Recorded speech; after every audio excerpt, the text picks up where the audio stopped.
முகமது நபி அவர்கள் நான் என் முன்னால் எழுந்த நகை படைக்கப்பட்டிருக்கிறது, நீ தடை செய்ய வேண்டும். ஆகையால் என் முன்னால் ஒன்றிய தலைவர்கள் அதாவது இறைத்தூதர்கள் அவர்களை முடி சொல்வதற்கு யாரும் உரிமை கிடையாது, எளிதாக பேசுவதற்கு உரிமை கிடையாது, பேசுவதற்கு உரிமை கிடையாது என்று கூறியிருக்கிறார். மிகவும் அப்படி என்று சொல்லப்படுவது அவர் கடைசியாக ஒருவர் நான் கடைசி இறைத்தூதன் என்னால் கொடுக்கப்பட்ட இந்த கடைசி கடைசியாக வேதங்கள் கடைசி வேதம் அப்படி என்று சொல்கிறார். அவர் என்ன கேட்கிறார்னா, நபிகள் நாயகம் அவங்க காலத்துக்கு தூதர், அவங்க தான் உலகம் அழிகிற வரைக்கும் கடைசி தூதர்னு சொல்வது எப்படி சரியாகும்? இனிமேலும் தூதர்கள் வரலாம்ல, கடவுளுடைய தூதர்கள் மக்கள் நல்வழிப்படுத்தலாம்ல அவர் கேட்கிறார். முதல் அடிப்படையை விளங்கிக்கிறனும், கடவுள் ஒருத்தரை தூதரா நியமிக்கிறார்னு சொன்னா, நியமித்து தன்னுடைய செய்திகளை கொடுக்கிறார்னு சொன்னா, ஒரு தூதரே உலகத்துக்கெல்லாம் போதும், திருப்பி திருப்பி வர வேண்டிய அவசியமே கிடையாது. ஏன்னா அந்த செய்தி இருந்துகிட்டே இருக்கும். ஆனால் நபிகள் நாயகத்துக்கு முந்தி தூதர்கள் வந்தாங்கல்ல, அவங்களுக்கு கொடுக்கப்பட்ட வேதங்கள் எதுவுமே பாதுகாக்கப்படலை. நபிகள் நாயகத்துக்கு முந்தி தூதர்கள் வந்தாங்க இல்லையா, ஆபிரகாம் வந்தாரு, அவருக்கு கடவுள் வேதம் கொடுத்தாரு, அந்த வேதம் இப்ப இருக்கா உலகத்துல? இல்ல.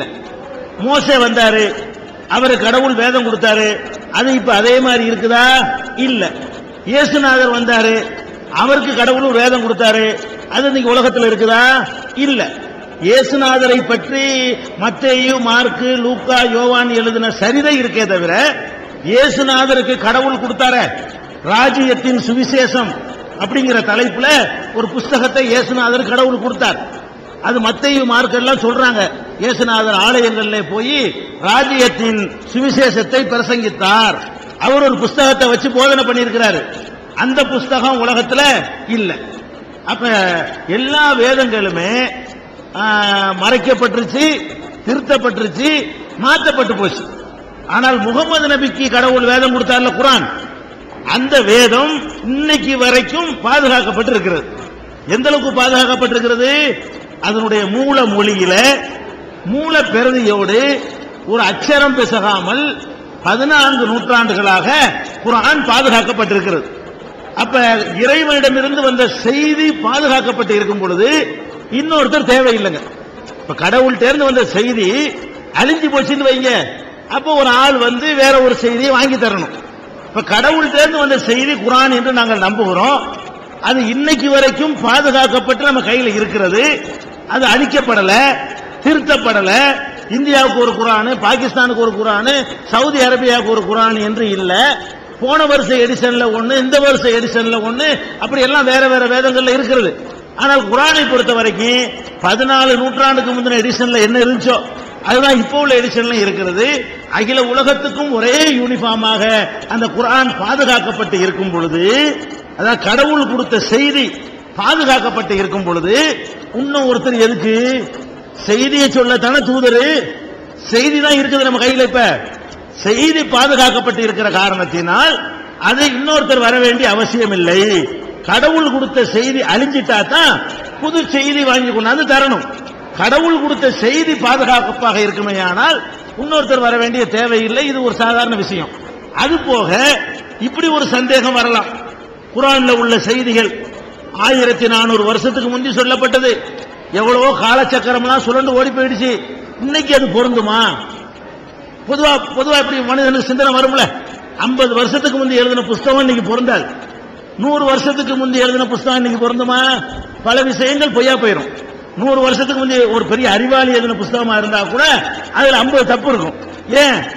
அவன் அன்னைக்கு உள்ள அறிவை கொண்டுதான் சிந்திப்பான். இன்னைக்கு உள்ள அறிவை கொண்டு அவனுக்கு சிந்திக்க இயலாது. அந்த மாதிரி குர்ஆன்ல தப்பு இருக்கலாம். 1400 வருஷம் ஆச்சு, அந்த காலத்துல உள்ளது இந்த காலத்துக்கு பொருந்துமா அப்படின்னு ஒரு சந்தேகம் வந்தால் அது நியாயமான சந்தேகம். ஆனால் அதற்கு அதைவிட நியாயமான விடை இஸ்லாத்துல இருக்கிறது.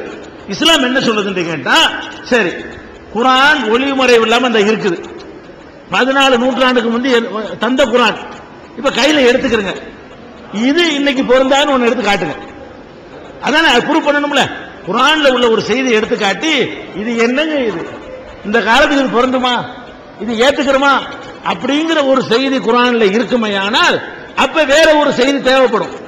குர்ஆனில் இருக்கிற எந்த ஒரு வரியும் எந்த ஒரு தத்துவமும் இன்னைக்கு பொருந்தாது என்று சொல்ற வகையில் இருக்குதா? இல்லவே இல்லை. நம்ம நாட்டினுடைய அரசியல் சாசனம் இருக்குதுல, அது அம்பேத்கர் உள்ளிட்ட பெரிய பெரிய அறிஞர்கள்லாம் கூடி எழுதினாங்க. அவ்வளவு பேர் எழுதி இருந்தும் கூட அது 50க்கு மேல திருத்திட்டாங்க. 50 தடவைக்கு மேல திருத்துறாங்க. ஏன்? அவங்க காலத்தில் சிந்திக்க தவறிய பல விஷயங்கள் அடுத்த காலத்தில் சிந்திக்கப்படும். இந்த காலத்தில் நம்ம சிந்திக்க தவறிய பல விஷயங்களை நமக்கு பிந்தி உள்ளவன் சிந்திப்பான். அடே இது தப்பு எடு, அது தப்பு அதை எடு, இது தப்பு அதை எடு. பெண்களுக்கு இடஒதுக்கீடு இப்ப கேட்கிறாங்க. அம்பேத்கர் எழுதல, பெண்களுக்கு இடஒதுக்கீடு இல்லாததுனாலதானே இப்ப சட்டம் கொண்டு வந்து கேட்கறீங்க. அப்ப சட்டத்துல அம்பேத்கரும் அந்த அறிஞர்களும் கூடி சிந்திக்கும் பொழுது இந்த பெண்களுக்கு இடஒதுக்கீடுங்கிற மேட்டரை கண்டு கொள்ளாமல் விட்டு விட்டார்கள் இதுக்கு அர்த்தம். அதனால திருத்த சொல்றீங்க. அதே மாதிரி இப்ப சுப்ரீம் கோர்ட்ல தனியார் கல்லூரிகள்ல இடஒதுக்கீடு தேவையில்லைன்னு தீர்ப்பளிச்சிருக்கு. எதை வச்சு தீர்ப்பளிச்சிருக்கு சுப்ரீம் கோர்ட்? சட்டத்தை வச்சு. சட்டம் தப்பு. அப்ப சட்டத்தை திருத்தணும் பேசுறீங்கல்ல, இருக்கிற சட்டத்தை வைத்து கோர்ட் தீர்ப்பளித்தாலும் நாங்கள் தனியாரையும் கட்டுப்படுத்தக்கூடிய வகையில சட்டத்தை மாற்றுவோங்கிறீங்க. அப்ப என்ன அர்த்தம்? அவ்வளவு விஞ்ஞானிகள் அறிவாளிகள் கூடி தயாரித்த அந்த புஸ்தகம் 50 வருஷத்துக்கு தாக்கு பிடிக்கல அப்படின்னு அர்த்தம். 50 வருஷத்துல 50,000 மாறுதல்களை தேடுதுன்னு அர்த்தம். இந்த மாதிரி குர்ஆனை எடுத்துக்கொண்டு என்ன இது இப்படிலாம் சொல்லி இருக்க கேட்கலுமா? குர்ஆனை பொறுத்த வரைக்கும் நீங்கள் எடுத்து பார்த்தீர்களே ஆச்சரியப்படுவீங்க. குர்ஆனை நீங்கள் படித்து பார்த்தீர்களே ஆனால் இந்த நூற்றாண்டில் வாழ்கிற பெரிய மேதை, பெரிய விஞ்ஞானி, பெரிய சயின்டிஸ்ட், பெரிய தத்துவவாதி பேசினால் எப்படி இருக்குமோ அந்த தரத்தில் அதனுடைய செய்திகள் இருப்பதை நீங்கள் பார்க்கிறீர்கள். இப்ப பூமி உருண்டைங்கிறோம். இதை ஒரு காலத்தில் சொன்னதுக்காக வேண்டி கலிலியோவோ படாத பாடுபடுத்தினாங்க. அதை பார்த்தோம். கோள்கள்லாம் சுத்தி கொண்டிருக்கின்றன அப்படின்னு இன்னைக்கு விளங்கி வச்சிருக்கிறோம். இதை முதல்ல சொன்னவனே பின்ன எடுத்துட்டாங்க. ஆனால் குர்ஆனை எடுத்து நீங்க பாத்தீங்கன்னா பூமி உருண்டைன்னு சொல்லுது. இதான நீங்க உள்ள கண்டுபிடிப்பு. இதான் 1400 வருஷத்துக்கு கரெக்டா சொல்லியிருக்கோமே. பூமி சுத்துதுன்னு குர்ஆன் சொல்லுது. 1400 வருஷத்துக்கு முந்தைய சூரியன் சுத்துது, ஒவ்வொரு கோள்களும் சுத்துது குர்ஆன் சொல்லுகிறது. கருவுடைய வளர்ச்சியை பற்றி குர்ஆன் சொல்லுகிறது. மழை எவ்வாறு பெய்கிறது என்பதை குர்ஆன் சொல்லுகிறது. எதையெல்லாம் சொல்லுகிறது என்று சொன்னால் இப்ப லேட்டஸ்டா நீங்கள் பார்க்கக்கூடிய சுனாமியை பற்றியும் குர்ஆன் சொல்கிறது. சுனாமி என்ன? கடலுக்கு மேலே அலைகளை நீங்கள் பார்த்திருப்பீர்கள். சுனாமி என்பது மேலே அலை வராமல் உள்ளுக்குள்ள வர்ற அலைதான் சுனாமி. மேலே உள்ளவனுக்கு எந்த பாதிப்பும் வராது. மீன் பிடிக்க போனான்னு வைங்கல, அவன்லாம் தப்பிச்சுக்கிட்டான் சுனாமி அன்னைக்கு. ஏன்? மேல ஒண்ணுமே தெரியல. அலை எங்க இருந்து வருதுன்னா உள்ளுக்குள்ள இருந்து வருது, கரையில சீருது.